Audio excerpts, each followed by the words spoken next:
ప్రపంచ కార్మిక దినోత్సవాన్ని Sanath Nagar south central railway Mazdoor union చాలా ఘనంగా నిర్వహించింది. అంతర్జాతీయంగా అమల్లోకి వచ్చిన 8 గంటల పని విధానం కూడా 12 గంటలు కొనసాగడం చాలా బాధాకరమన్నారు.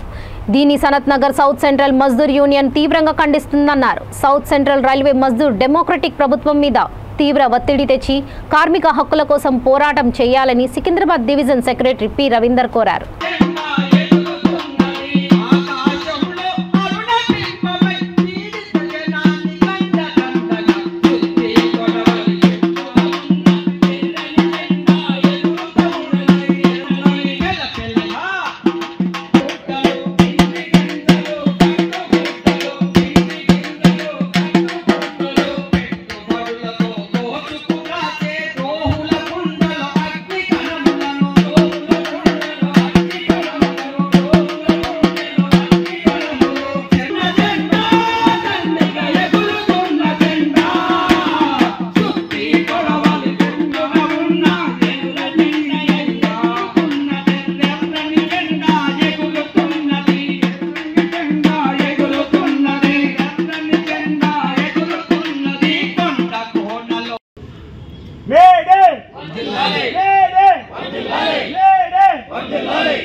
जिंदाबाद जिंदाबाद जिंदाबाद जोहार जोहार जोहार जोहार जोहार जोहार वडिलाई वडिलाई लाल बोटा जिंदाबाद जिंदाबाद जिंदाबाद लाल बोटा जिंदाबाद जिंदाबाद जिंदाबाद जिंदाबाद जिंदाबाद जिंदाबाद जिंदाबाद जिंदाबाद जिंदाबाद रवींद्र सरकार नायकत्व वडिलाई रवींद्र सरकार नायकत्व ఈరోజు ప్రపంచ కార్మిక దినోత్సవం సందర్భంగా south central railway Mazdoor union Secunderabad డివిజన్లోని సనత్ నగర్ బ్రాంచ్ ఆధ్వర్యంలో మేడే ఉత్సవాలు అనేటివి నిర్వహించుకోవడం జరుగుతుంది.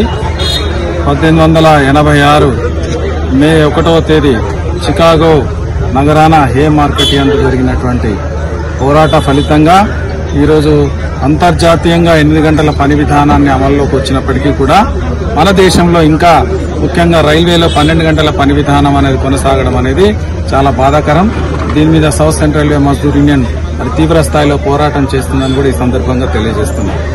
అంతేకాకుండా పోరాడి సాధించినటువంటి హక్కులు ప్రజాస్వామ్య పద్ధతిలో ఈరోజు మరి దేశవ్యాప్తంగా మరి కొత్త లేబర్ చట్టాలు, కొత్త కార్మిక చట్టాల వల్ల కార్మికుల యొక్క హక్కులనేటివి రోజు రోజు కూడా కోల్పోయేటువంటి పరిస్థితులు ఏర్పడుతున్నాయి. కాబట్టి దీన్ని మరి ఆల్ ఇండియా రైల్వేమెన్ ఫెడరేషన్ మరియు south central railway Mazdoor union democratic గా ప్రజాస్వామ్య పద్ధతిలో మరి ప్రభుత్వం మీద తీవ్ర ఒత్తిడి తీసుకొచ్చి మరి కార్మిక చట్టాలను తూట్లు పడవకుండా కార్మికుల హక్కుల కోసం రక్షణ కలిగించేలాగా పోరాటం చేయాలని ఈ సందర్భంగా కూడా మరి కార్మిక లోకానికి పిలుపునివ్వడం అనేది జరుగుతుంది. మరి ముఖ్యంగా ఈరోజు దేశవ్యాప్తంగా నూతన పెన్షన్ విధానాన్ని రద్దు చేయాలి, మరి పాత పెన్షన్ విధానాన్ని కొనసాగించాలని కేంద్ర